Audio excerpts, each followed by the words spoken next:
Hey, Reynard, are you ready to talk about the Society movie this week? Oh, God. No. We're not talking about Joker 2. We're talking about the real blockbuster hit, Megalopolis by Francis Ford Coppola. Oh, God.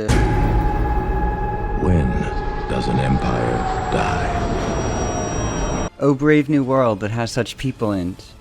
Witness Francis Ford Coppola's sprawling concept epic as it wrestles with the notions of heady ideas and of keeping the audience awake through its entire runtime. Old guard politician Mayor Cicero is ready to cry havoc and let slip the dogs of war against eccentric genius Cesar Catilina, whose bold vision for a new kind of empire threatens his crumbling one. Is this a late masterpiece from the godfather of cinema, or will his credibility as an auteur finally shuffle off this mortal coil? There's always the winery to fall back on.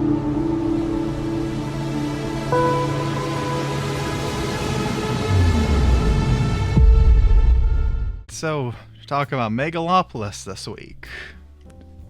It's not voluntarily.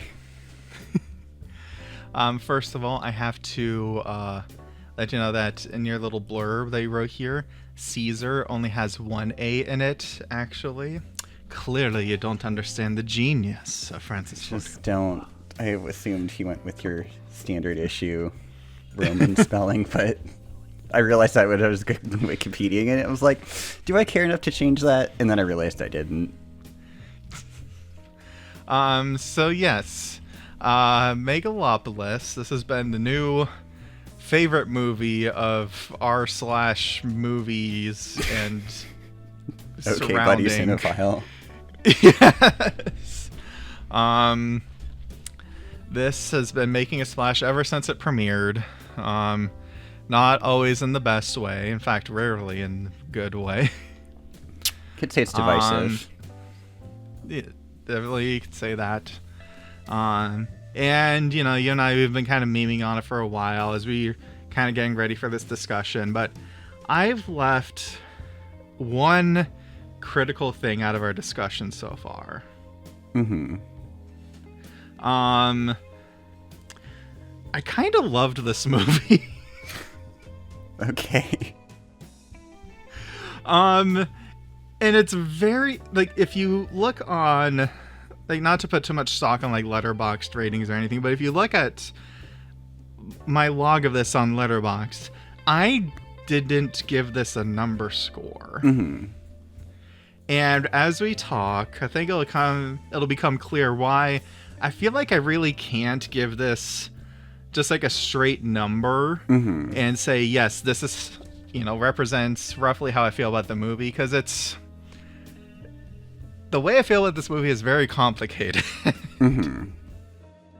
Now, I believe you did not love this movie. I did not have any problem giving it a rating because my rating system is so arbitrary and non-quantitative that who even knows what's going on. But I gave it 1 star because I had no problem espousing. I would have changed one thing about this movie, I guess, and I would have made it 2 hours and 18 minutes shorter. It's just Adam Driver's face just appears for 1 frame and then everybody goes We're home. just done. Just, I don't know. And like, it is, I can definitely, when I was watching it, I could like, if I tried to like dissociate and astrally project, because that was one thing I was doing as a coping mechanism, I could kind of understand, and I'll be curious to hear your take on this, but like I could kind of understand like from an angle, like, kind of what you're going for, but just out the gate, I couldn't justify that for myself. Yeah, and to be sure, like, I'm gonna, like, I'll say a lot of stuff, that you were telling me, I very much agree with. Like, I found this movie insufferable at many points, and yet I didn't want it to stop.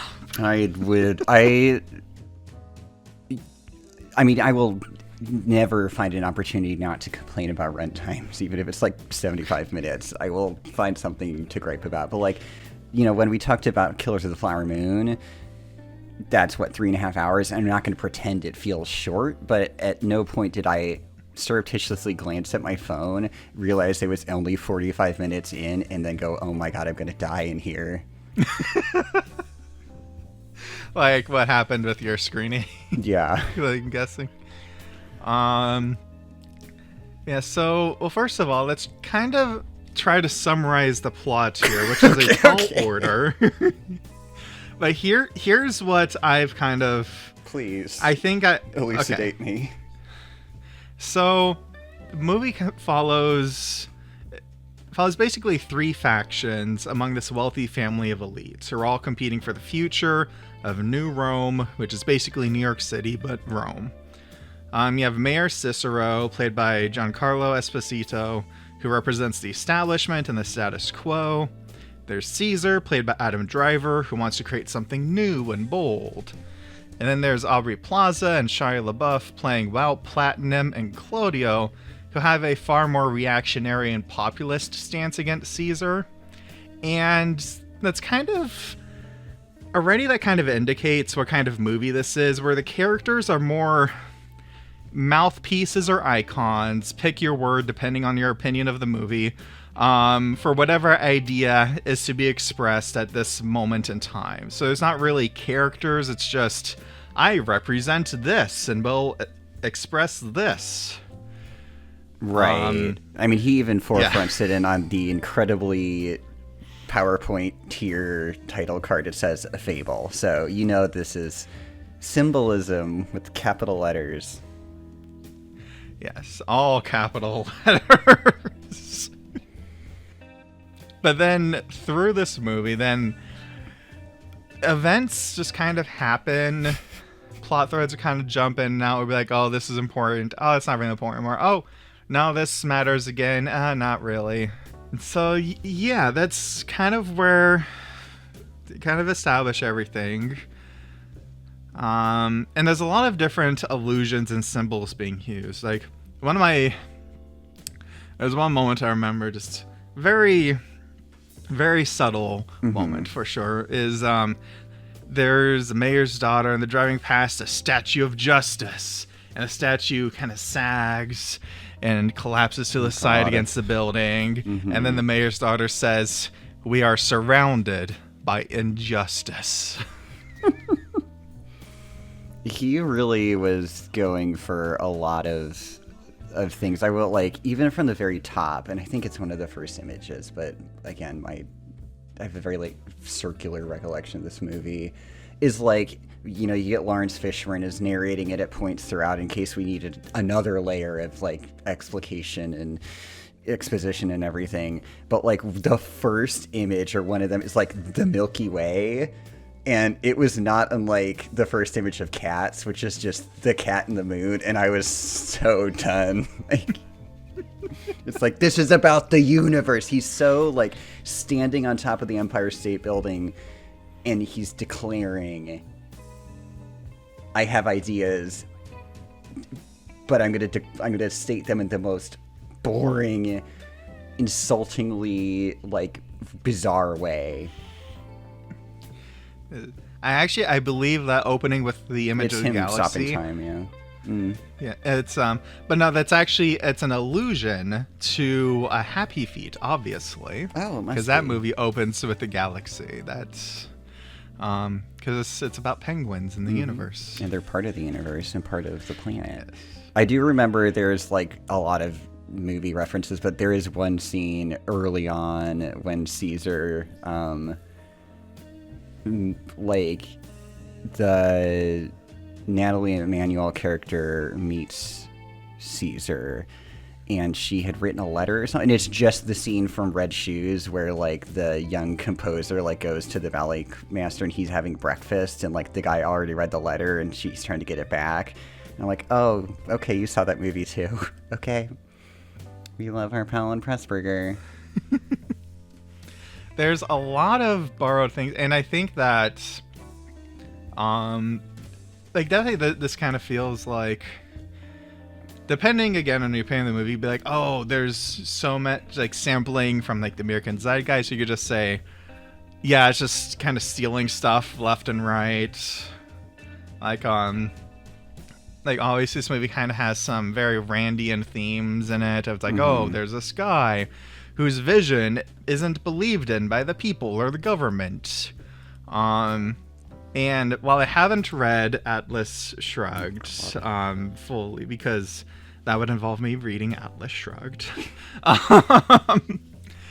I do know that book features a man who invents a super metal that gets slandered by the government. So yeah, there's that being brought in here. Yeah, I mean, I don't have issues with, like, homage or reference points to these very, like,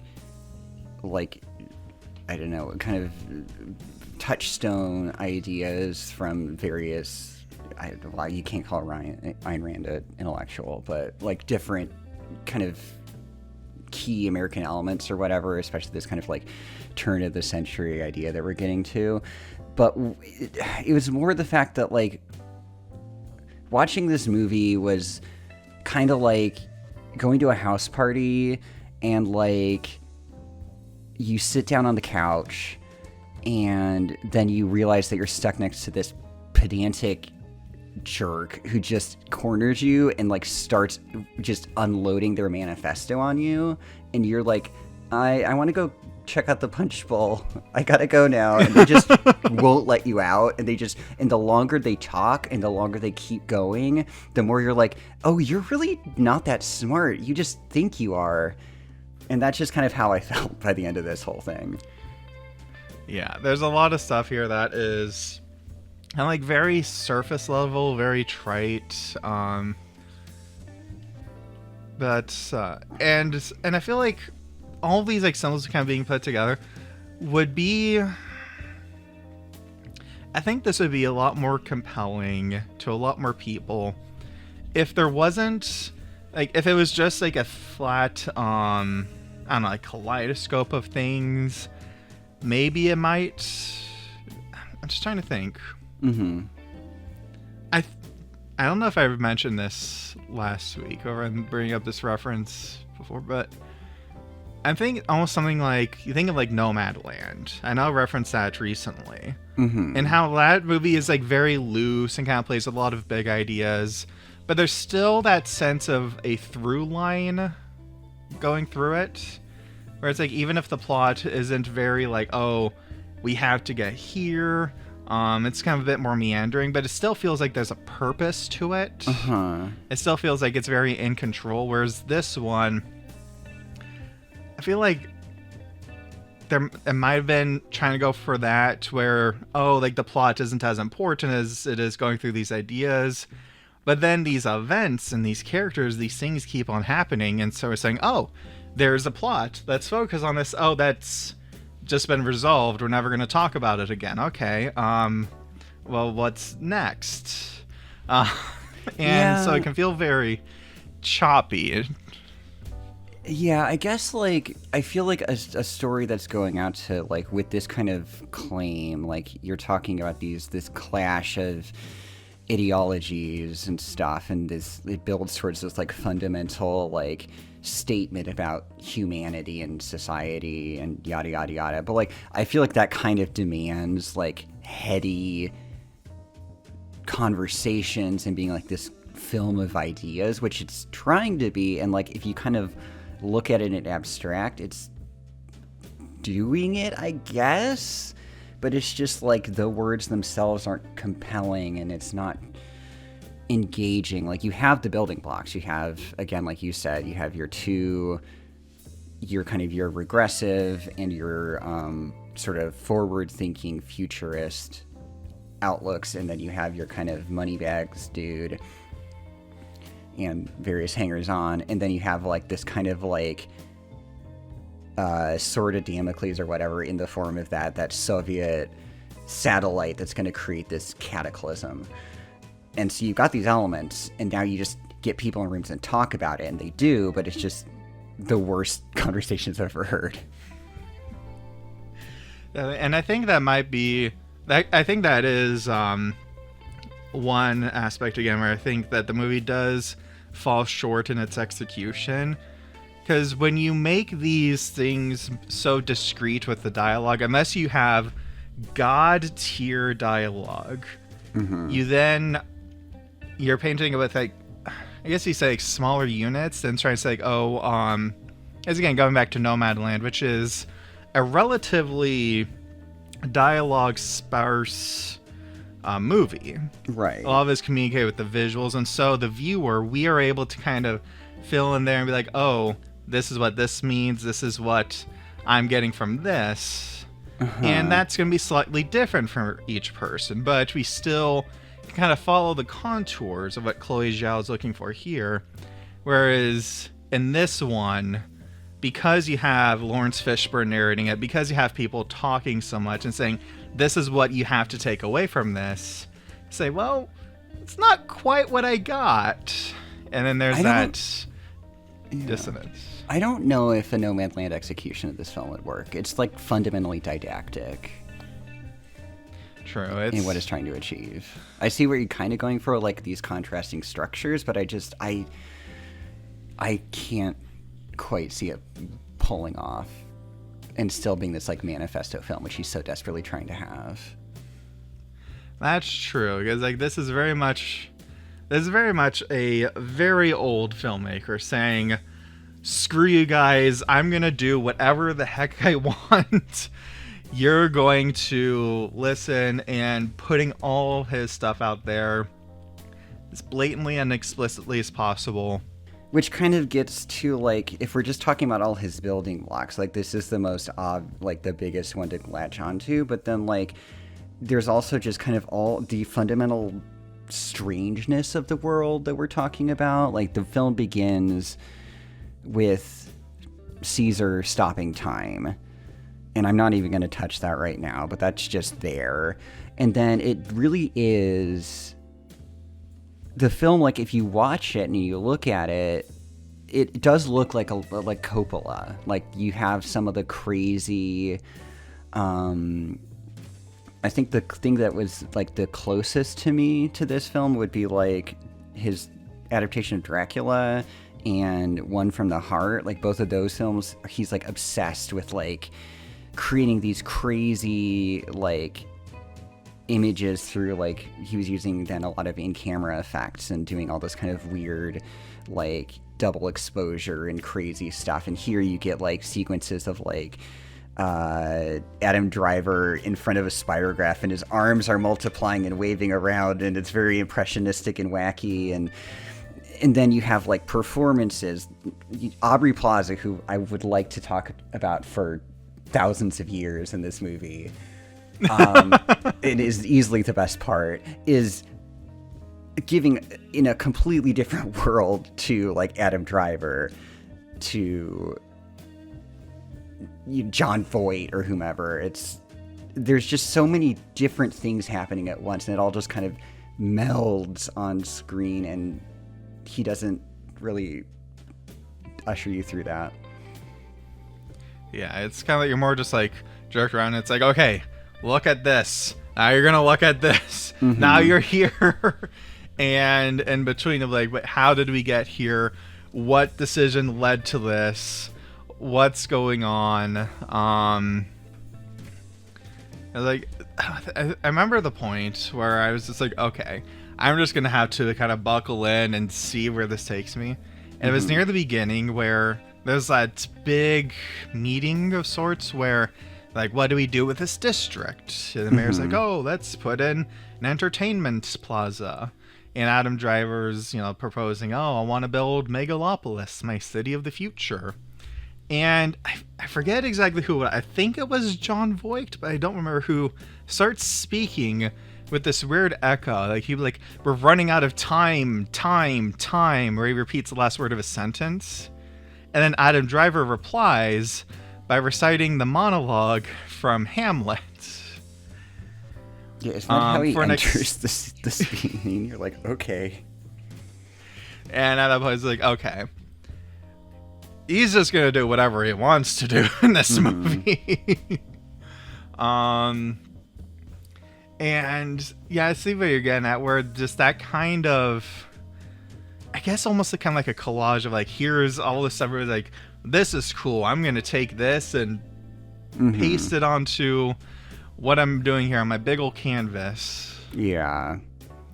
See, for me, that was the exact point. That exact scene was the point when I realized that I wanted out, because it was just such a strange. You have Wow Platinum being basically, I don't know, a Fox News correspondent right before that, onto, I mean, giving the Hamlet soliloquy, which I think he even does twice. Doesn't he do it at the end too, or some other? I don't remember. That's not important right now. Like, that soliloquy or whatever is such like it's just the way it's used in that situation was so just pseudo intellectual in a situation where he's trying to be heady and, you know, this sort of, you know, intellectual titan. It's just that weird combination of, it's not camp, but it's weird, onto, I have ideas, but I'm going to express them in this incredibly high school sophomore way. It was just like, okay, I don't know, dude. Oh my god, yeah. It honestly, going off of that, like, remember, there's a part where later on he's talking to the mayor's daughter. It's when they meet. It's shortly before he does the go back to the club line. Mm-hmm. That's been going making the rounds. That's what I'm gonna do on Friday night. But and it's like, oh, you don't care about, like, I only talk to people who care about art and politics and philosophy. And I was like, oh, you're like that insufferable, like you said, like high school freshman guy who, like high school college freshman guy, mm-hmm. who's just like, oh, I'm so smart and I only talk to smart people. Mm-hmm. Which is just kind of doubles back to make you seem really insecure and that you don't actually know what you're talking about. Mm-hmm. There was a kid in one of my high school English classes that loved to use whilst and nigh impossible just anytime he could, and like, this is that kid's favorite movie now. This is going to become a favorite movie, I think, of a lot of insufferable people. I could just imagine, I can see it now. You know, several months from now, after, you know, because at the moment nobody's seeing this movie, but I can imagine we're gonna get to see like the Sigma male motivational videos of Adam Driver mm-hmm. with Wow Platinum. Wow Platinum's like, oh, I want to have sex with you, and Adam Driver's like, no, I must focus on my work. And yeah, that kind of leads me, this movie seems a bit misogynist, I have to say. And I'm not even the kind of person, like, I don't look for this actively, mm-hmm. but it was very, very obvious to me, because again, this movie is not subtle. It became very obvious to me very quickly. It's like, oh, all the women are either obsessed with sex or enamored with Caesar to the point of devotion. Mm-hmm. And that's kind of the extent of any female characters in the movie. Yeah, I kind of was more struck by the performances of Nathalie Emmanuel and Aubrey Plaza in that. It was like, I don't think Julia, or the character Julia, I don't think she wanted to be there. She seemed incredibly bored the whole time. Yeah, I've only ever seen her in Game of Thrones, so I don't have a huge frame of reference, but it was interesting. And then Aubrey Plaza seemed to be the only person, aside from Shia LaBeouf, who was just, I mean, we all know Shia LaBeouf in a post, you know, bag on his head world is just that theater kid anymore, so he was just being himself, but yeah. She was the only one who seemed to be aware of what kind of movie she was in.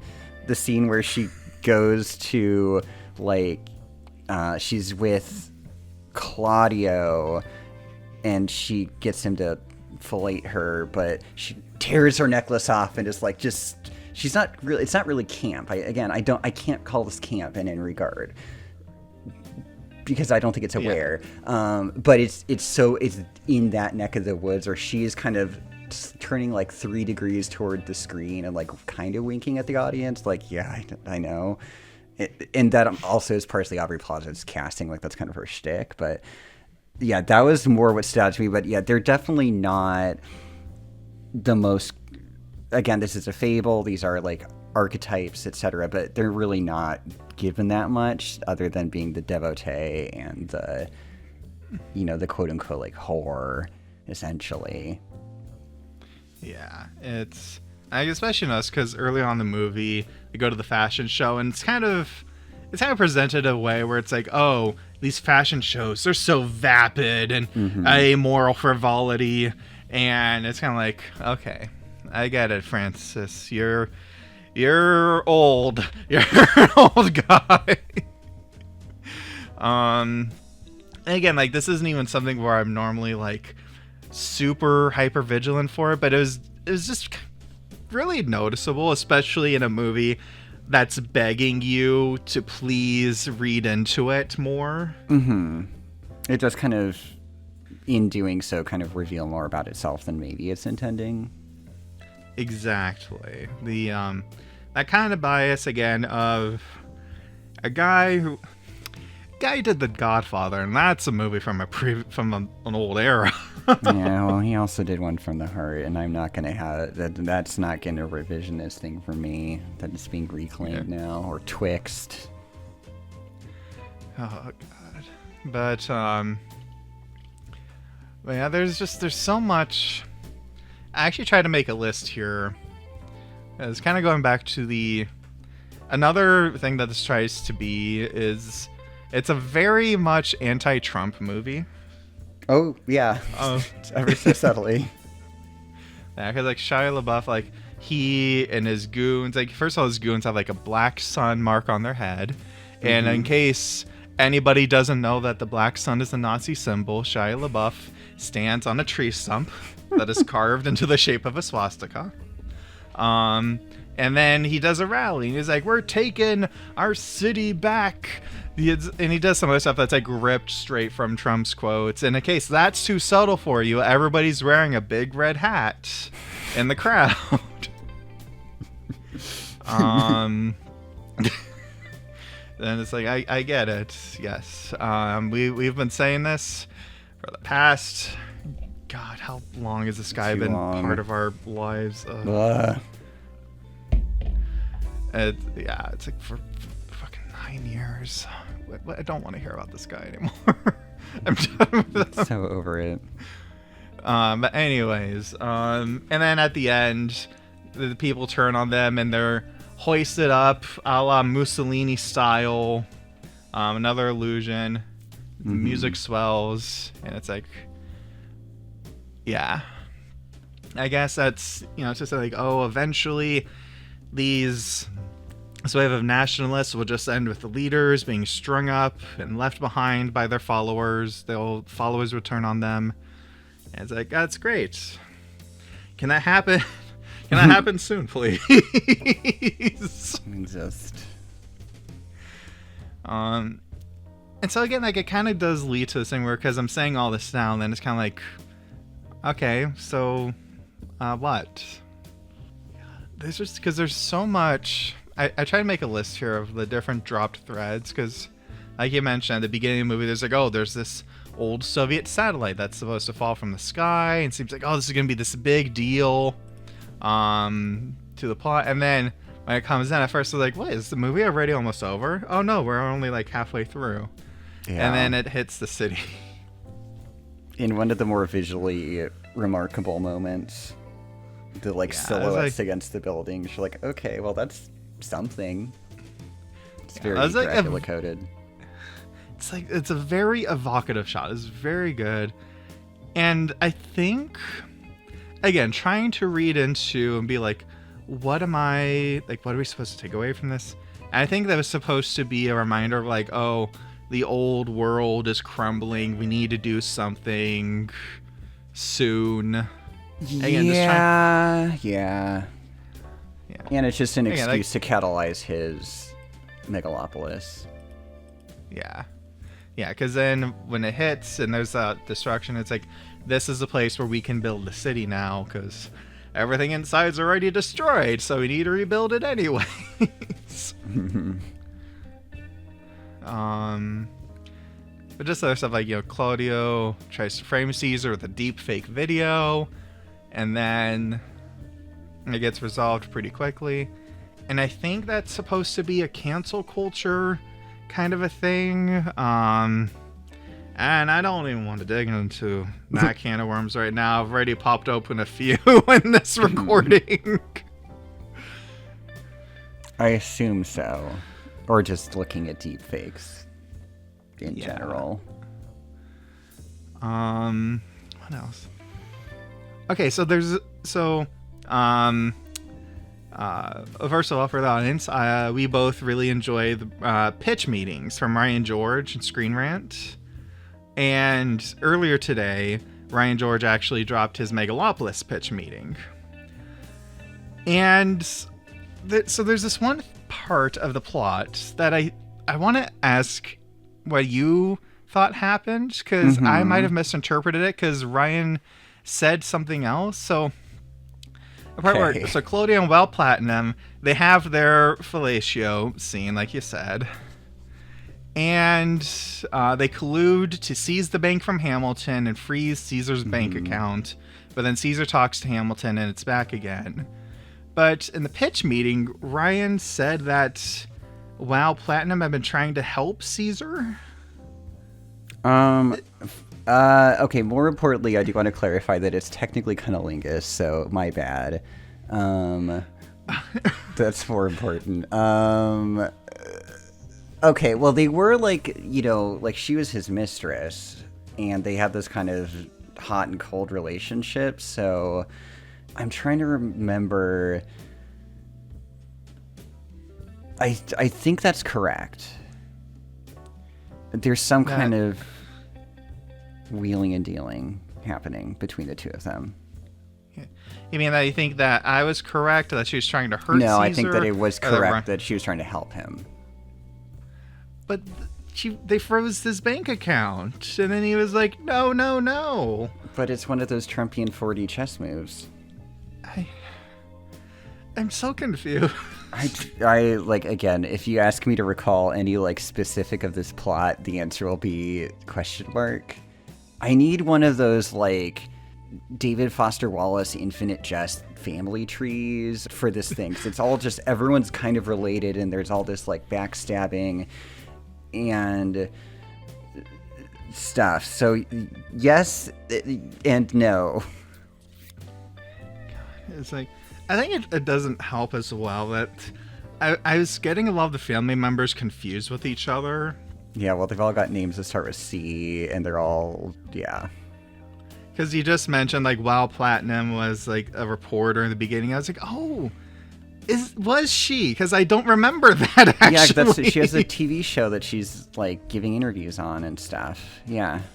She's, a financial reporter or something, or a TV presenter. I did not clock that. Yeah. And thinking of a family ensemble, it's again, you look at something like Knives Out, where it's everybody there's very, I don't know even how it happened, but it's just you could just look at anybody okay, I remember them, that this is their deal, even if not super vital to the plot, who they are, and you can remember that. Whereas here, it's just everyone's just rich. That's my main character trait. It was just, it's very hard for me to kind of remember keeping people track. I was okay, that's that person. And and then similar to the bank thing we were talking about, so there's this big plot to get Hamilton ousted as the chairman, right? Mm-hmm. And they succeed. The board votes to oust him as the chairman. Claudio takes over the bank, and that's when he becomes not Trump. But then Hamilton just gets access to the bank back after he kills wow platinum and drives away Claudio with the arrow in his butt. That was my favorite part. That was great. That was the only time that I smiled. The boner reveal to be a tiny little bow and arrow. Just a little itty bitty, that was. Because he's dressed as Robin Hood, so yeah, that was. Also, it's Saturnalia because New Rome. But yeah, no, that was that was the only part that did make me regret every decision I'd made that day. That was, and I feel like, because again, on top of like the very obvious like iconography, the very obvious allusions, things like that, to the point of, I'd say a sledgehammer is too gentle to describe them. I feel like you know, the idea of the super rich bank president dressing up as Robin Hood is supposed to be like a little twist of irony, and it's like there's stuff like that where I feel like if I was to really sit down, parse through this movie and really analyze everything, I think there's a lot of stuff to it that'd be interesting to find. But it feels more like, I feel like doing that would be more like an archaeological dig than really looking through a movie. Yeah, I feel like, kind of to your point, your confusion, I think that all of the financial intrigue elements of this film kind of felt very like Vincent Adult Man economics kind of thing, where it's sort of just like, here's a bunch of terms, both like this element, all of Caesar's like impassioned speeches, they kind of start to feel just like word salad, where he's just going to kind of bludgeon you into submission with sentences until you're like, okay, you must know what you're talking about because uncle, please stop hitting me. Right. Yeah, it's... Again, and it feels like it's kind of because it's like, oh, we need something to do in between, you know, Adam Driver interviewing some... Which, by the way, because that's a part that everyone is talking about. So I had to see this plebeian style. I did not get a live person at my screening. And how it's like what they did for that is the picture on the screen like shrinks down to like half the height, and then and looking at the parts at the place where they did have a live person, it looks like they did the same thing. So it's like it shrinks down to like half the height, and then they just pipe in somebody speaking to the side, and then Caesar answers their question. Yeah, it's very like Zoom call. It's very much like a Zoom call, but there's only like nobody else showed up on the cameras. And I guess, like, I don't know, maybe it's supposed to be, oh, it doesn't fill the screen because without the live performance, it is incomplete as an experience now. Yeah, I'll put that on OK Buddy Cinephile myself. Yeah. That was the other thing that kept me, like, I knew that live element was a thing. And I didn't know specifically where it was, so I spent the first half of the film trying to ascertain when it was going to be, because there were a couple opportunities. There's the red carpet when they're going to the fashion show. There's one or two other interview type situations, and I was wondering, oh wait, is that the moment? Because the way the sound design was, there were a couple of journalist voices very much in the back of the theater, and I was trying to figure out if that was supposed to be it. Like, okay, that's kind of funky, but then I saw that, I was like, oh, it's that moment. But what the payoff was supposed to be is, it felt more like a gimmick, another sort of, look, I'm doing this crazy, 4D performance element to my film. Give me the Palme d'Or. Yeah, like, it's just very... Yeah, it doesn't feel like it adds a whole lot to, based on... Again, that must have been something where I think the initial surprise of it would have been like, what? Whoa! You know, but now kind of seeing, and then in the theater it's like, oh, this must be where that thing is supposed to happen. Well, that's nice. Yeah, he's trying to be audacious about all of this, and it just doesn't add up for me. Yeah, there's a lot of ambition here, and a lot of the ambition, you know, some of it I think is interesting. A lot of it is kind of like, this, I don't think it has the impact that he was looking to have with it. But I will say, because, like, you know, we've been talking a lot about how ways that this movie doesn't quite work, but I will say, like, you know, I want to take a moment to kind of talk about, because I mentioned before that I do overall actually like this movie, or at least I have some feeling towards this movie that is positive, but I don't know how to classify it. Or it sounds like it's mostly on charity. Because I think that it is, for all of its unevenness and awkwardness, it is like kind of like an interesting portrait of our time, the crossroads we're facing. You know, we have, you know, very little trust in our institutions of government. And we have some people who are saying, hey, let's try something better. We have some people saying, let's rip it all down, the good stuff included, and, you know, just have at it and just burn it all down. And a contrast I'd like to make is recently I watched Brad Bird's Tomorrowland. Saw this about a month or so ago. Didn't really care for the movie, but then I saw Borderlands the day after, and I just wanted to rage about that for a bit. A little bit worse. But with Tomorrowland, because it has kind of like a similar theme to it, where it's like, oh, there's this big, beautiful future waiting for us, but it's being threatened because people don't believe in it. They're paralyzed by fear. And it's definitely a more normal movie. It's more coherent. But it's also a lot less interesting, I would say, than Megalopolis. It's because, like, the plot of Tomorrowland is basically, oh, there's this fancy city of the future, but then they get scared because there's disasters coming, and there's a time travel thing, and some, then they go in a car. Yeah, I don't really... How do you mean interesting? Nobody goes on a drug trip in Tomorrowland. Okay.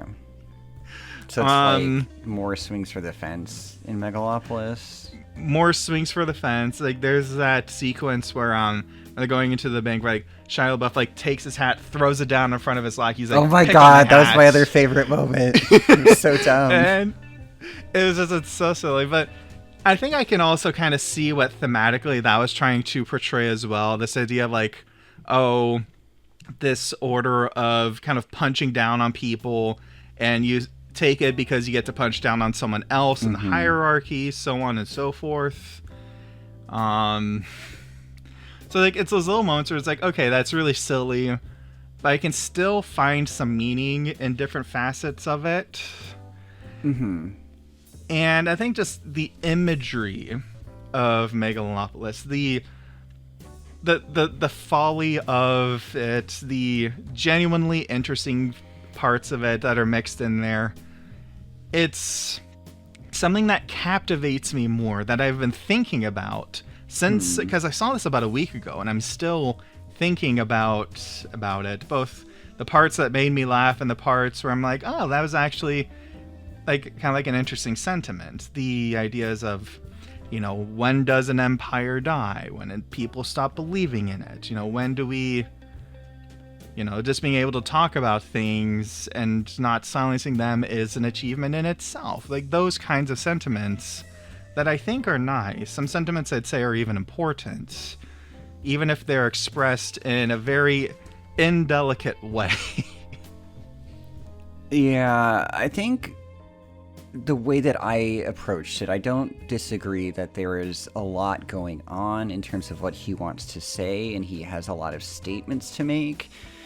And he's going at them in various ways. You have your pedantic Caesar speeches, like at the end it escalates to the point of talking about human evolution and blah, blah, blah.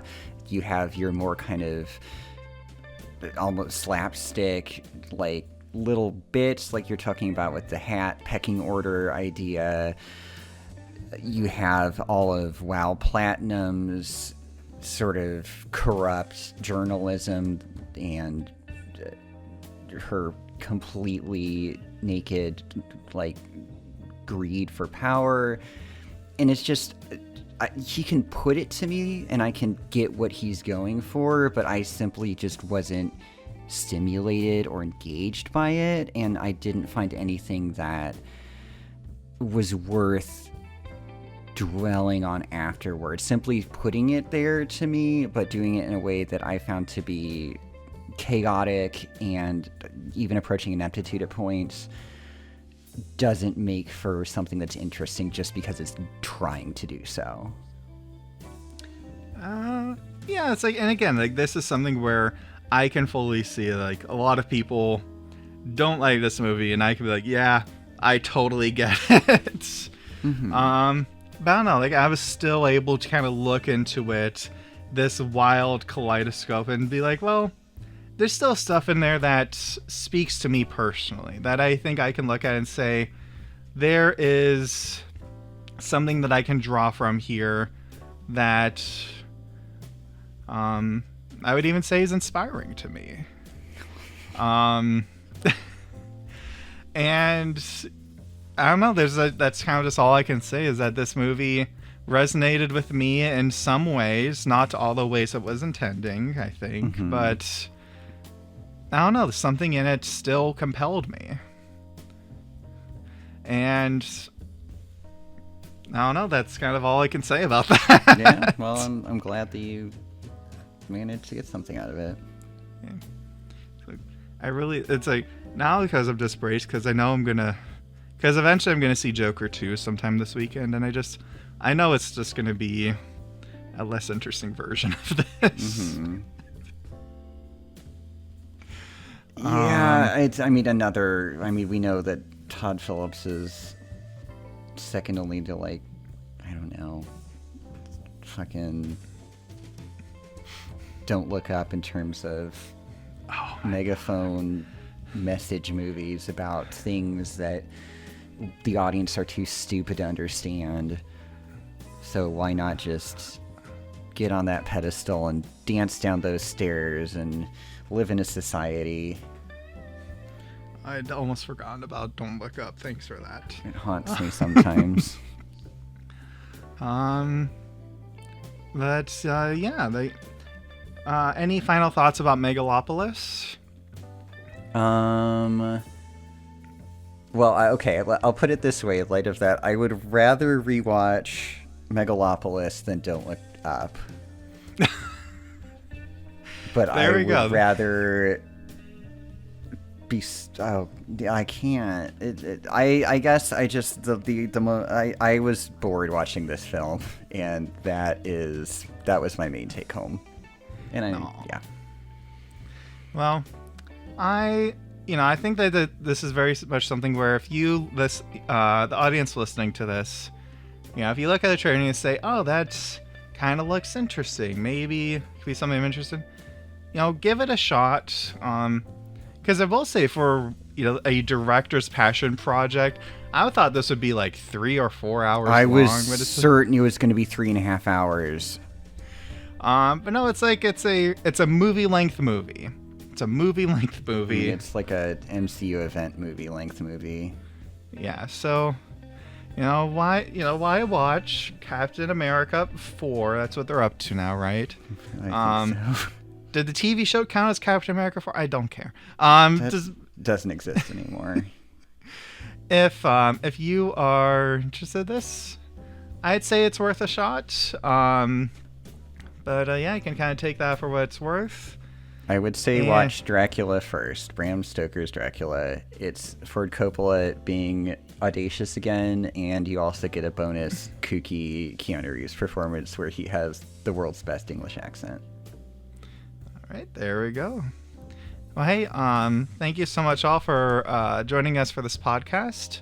If you want to see more of us, I'm Daniel Goldhorn on YouTube. I'm Reynard /cinema on Tumblr. And we'll see you all next time. You take care. Bye.